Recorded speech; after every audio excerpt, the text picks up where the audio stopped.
concurrents. On oublie notre boulot de syndicaliste au quotidien, mais si on est syndicaliste au quotidien, en oubliant cet objectif-là, on oublie aussi une de nos tâches essentielles. Une de nos tâches essentielles, c'est effectivement, je le dis, j'ai un peu fait attention pendant la période électorale, parce que ça avait été repris par d'autres, entre guillemets, notamment un candidat, mais c'est à nous de réinventer nos jours heureux. Nos jours heureux, mes camarades. Je crois que c'est extrêmement important. Il n'y a jamais eu autant de fric en France. Franchement, à un moment, ils ont arrêté. D'ailleurs, il y a eu des consignes pour ça arrête. Hein. Effectivement, tous les jours, on annonçait des records profits dans les banques, dans toute une série d'entreprises, le CAC 40 qui dépassait, ainsi de suite. Et en même temps, on nous expliquait qu'on n'avait pas de pognon. Bien évidemment, pour vous augmenter les salaires, et vous êtes bien placé pour tout votre secteur qui n'a toujours pas les 183 €, qu'on n'a plus de pognon pour soigner, qu'on n'a plus de pognon pour l'école. On parlait avec Thierry tout à l'heure, y compris des suppressions de postes dans les lits, des choses comme ça. On sort d'une pandémie, mais ils continuent de supprimer des lits. Dans les hôpitaux, ils continuent de supprimer des services dans les hôpitaux. Ils continuent même de supprimer des hôpitaux. Ces gens-là sont des assassins. Je crois qu'il faut le dire. Qui le dira, si ce n'est nous, organisés syndicalement, je crois que c'est extrêmement important. Et si on fait ce boulot-là, alors effectivement, on peut être porteur d'un grand espoir, y compris pour les jeunes, y compris pour les jeunes. Voilà ce que je voulais vous dire, mes camarades, donc je vous fais toute confiance. On est entre camarades, donc on peut se dire les choses.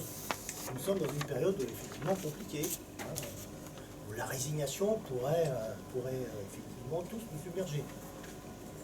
Nous ne sommes pas effectivement résignés. Moins que jamais. Je dis souvent, nous laissons pour des jours meilleurs le pessimisme. Donc nous sommes déterminés. Déterminés parce que c'est justement dans ces moments-là qu'on se compte, les camarades.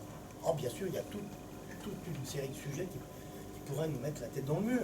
Et pourtant, il y a des choses qui se font, des belles choses qui se font, qui peuvent se faire, si on en a la volonté. Si on en a la volonté dans ce syndicat, je n'ai pas de doute. Dans cette maison UD, je n'ai pas de doute. Ni dans celle des UD voisines d'ailleurs, il n'y a pas de doute. Il faut aussi qu'au plan de la Confédération, on ne va pas se cacher les choses aussi aillent dans le bon sens. Moi, je ne suis pas, vous savez, hein, en 2017, on a été les premiers à dire, première UD à le dire, avec les camarades de Côte d'Armor et quelques autres, mais pas beaucoup, hein, mais on a emmené avec tout du monde. Quand Jean-Claude Mailly, à l'époque secrétaire général de la Confédération, ça aussi, ça exprime ce qu'est Force ouvrière, hein, la liberté, c'est toujours le droit de passer autrement. On nous dit que les ordonnances Macron, c'est mieux que si c'était pire, que c'est pas si mal, qu'il tape la bise à Macron. On se dit qu'il est sur un mauvais chemin. Il ne nous rend d'ailleurs pas compte de ce qu'il discute. On sait juste que les ordonnances Macron risquent d'être une très grave régression. Et l'histoire nous a donné raison. Lorsque Mailly, Jean-Claude m'appelle et me dit « je t'interdis d'appeler à la manifestation du 17 septembre », je dis « Jean-Claude, tu déconnes. Tu n'as rien à m'interdire. Ici, c'est les adhérents, et tu devrais t'en souvenir si tu allais au contact des adhérents. » Ce qu'il avait un peu oublié de faire, effectivement. Trop à l'Élysée, trop avec les gens soi-disant importants, qui font ce monde, des puissants, pas assez avec les adhérents. Et on a décidé, en assemblée générale, je le revois d'ailleurs, il avait envoyé un émissaire, c'était Yves Verrier, l'actuel secrétaire général, pour nous expliquer que ce match n'est pas si mal, il était un peu gêné.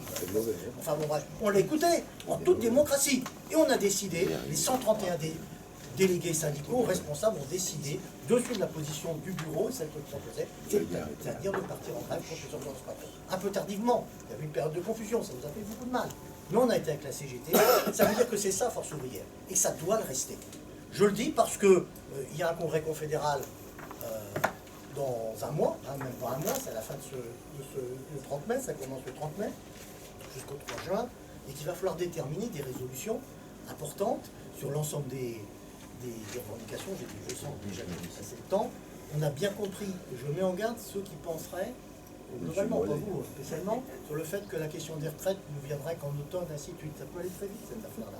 Très très vite, dès cet été. Hein. Dès cet été, ça peut le faire. Vous avez bien compris. Dans Ouest France, je reviendrai au Congrès confédéral tout à l'heure, je vous assure que je terminerai là-dessus.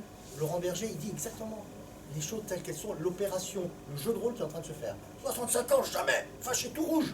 Ça tombe bien. Par contre, alors on dit, bah alors la retraite à 60 ans qui reste notre revendication. Ah ouais, non, ça c'est pas finançable, c'est irresponsable, patati patata. D'ailleurs, les Français ne partent en moyenne qu'à 63 ans, 4. Évidemment, ils sont bien obligés, ils n'ont pas de retraite décente avant. Ce qui veut dire qu'en gros, ils nous expliquent aussi après qu'on ne va pas se faire chier pour quelques mois en plus, 64 ans. 64 ans, ça serait jouable. Ben, ça tombe bien, c'est exactement ce que veut faire Macron. Donc on fait mine d'être un peu fâché sur 65, on fait une grande conférence sociale, le dialogue, et on se met d'accord sur 64.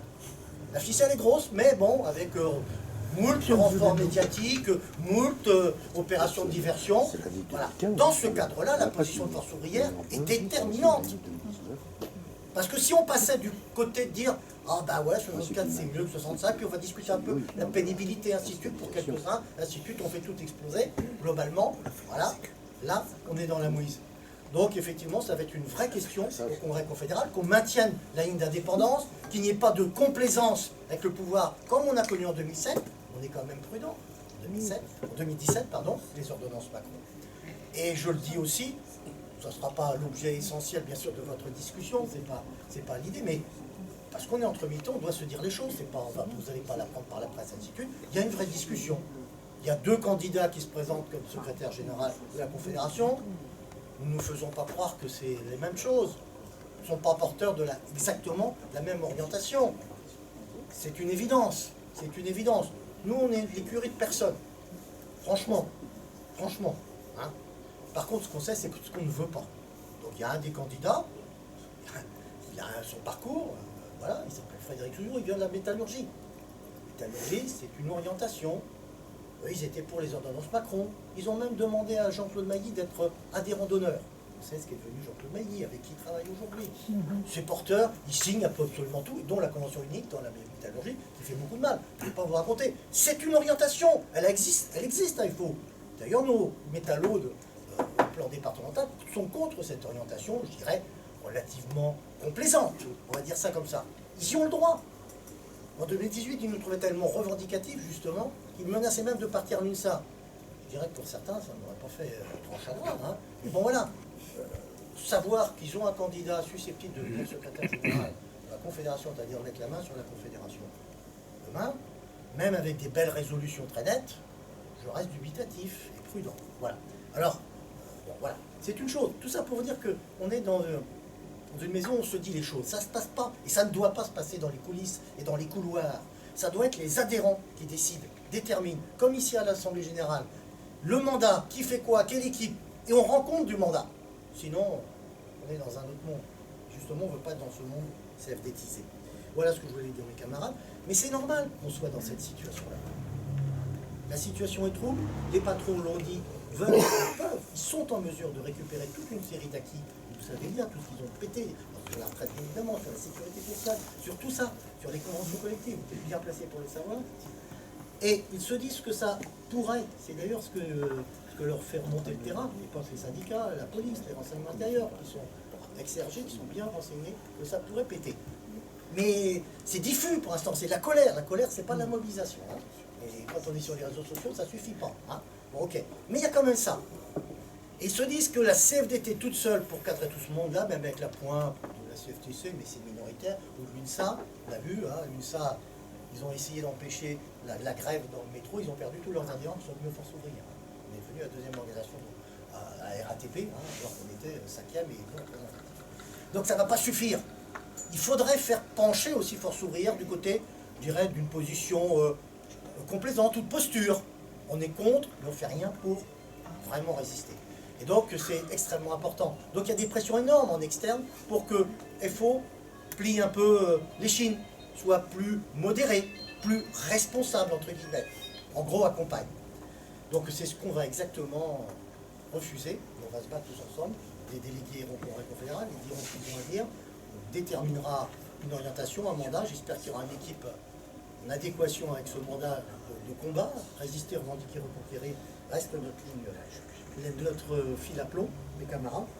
Et en tout cas, ce que je peux vous assurer, c'est que vous pouvez compter sur Lyon départemental pour être à vos côtés dans toutes vos luttes. Vous le savez, je n'ai pas raté beaucoup de manifestations où vous étiez à chaque fois, et je continuerai de le faire. Je sais que je peux compter sur vous. Merci mes camarades pour votre attention. Désolé d'avoir été un peu long. Voilà, merci.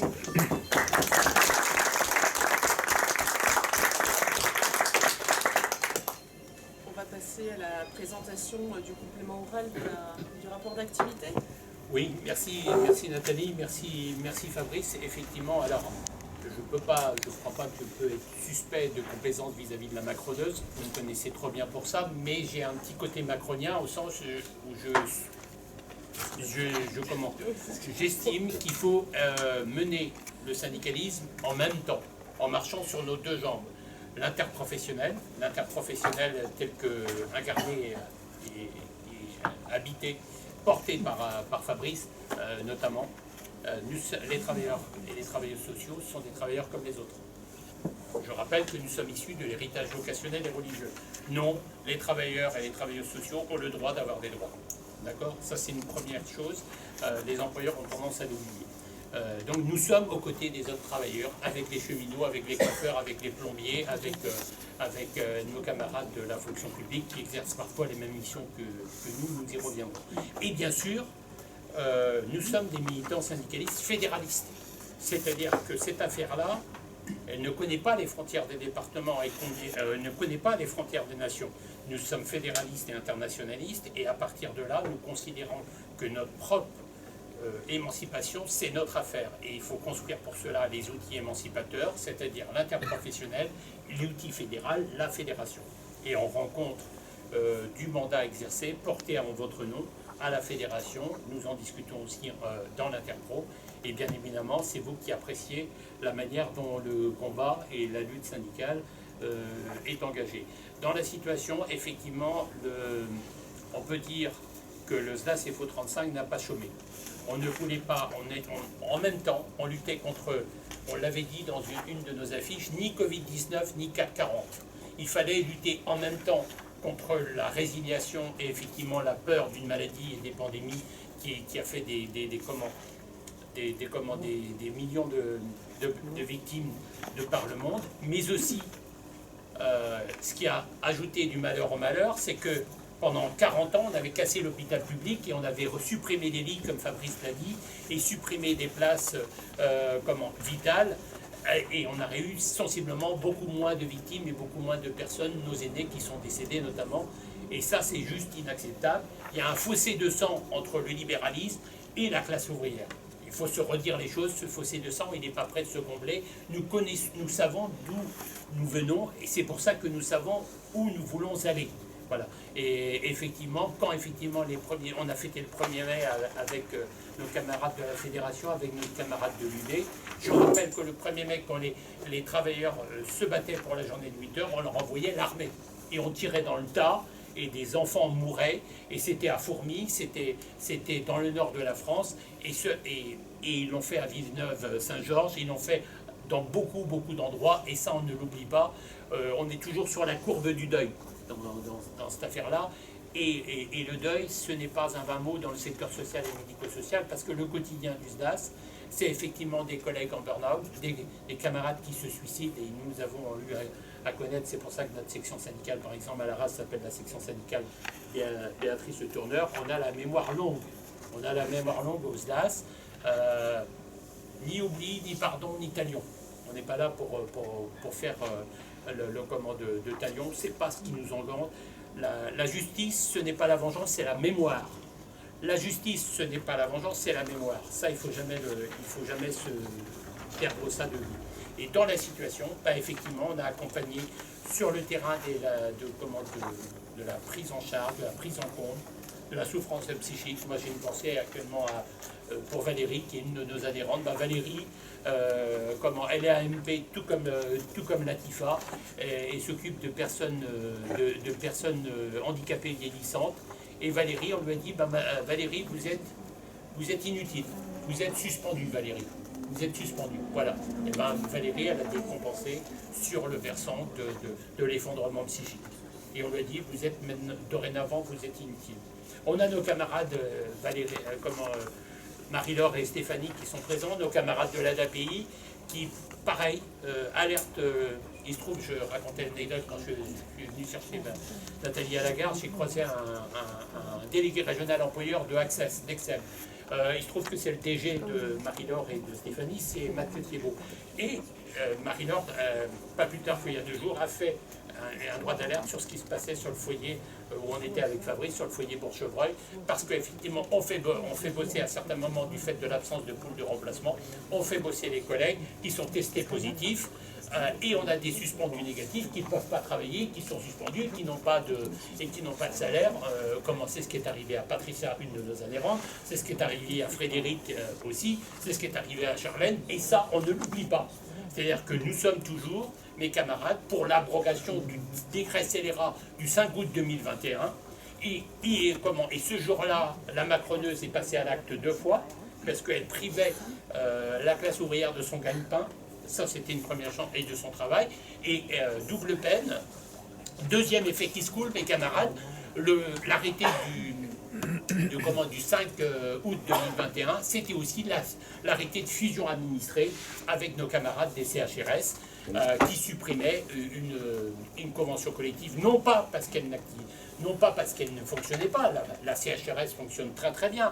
Les camarades des CHRS, je siège avec eux, ils produisent des propositions d'accords collectifs d'entreprise, ils proposent des propositions d'avenant à l'échelle de l'activité contractuelle, et ils ont simplement essuyé sur une obligation de moyens de tenter de faire vivre le paritarisme et la négociation, ils ont essuyé un refus prononcé et prolongé des employeurs qui étaient en phase 2, tout simplement.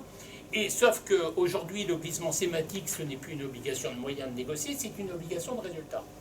Vous ne consentez pas à vous faire harakiri, votre convention collective, elle disparaît. Et on voudrait, de la même façon, nous imposer cette affaire-là. Et c'est pour ça que nous avons souhaité, dans cette salle, pavoiser des banderoles syndicales, de dire pas touche aux conventions collectives, singulièrement la 66, 79 CHRS, mais aussi la 51. Parce que, comme le dit fort bien Antoine, une convention collective qui disparaît, c'est des droits collectifs en moins. Voilà, c'est aussi simple que ça.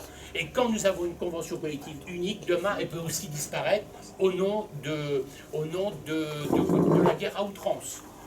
Si effectivement le projet de Macron, c'est de demain mettre en place la grande sécu et d'étatiser largement notre salaire différé, la sécurité sociale, nous n'aurons plus la main. Donc effectivement, il faut mener l'ensemble des combats au quotidien.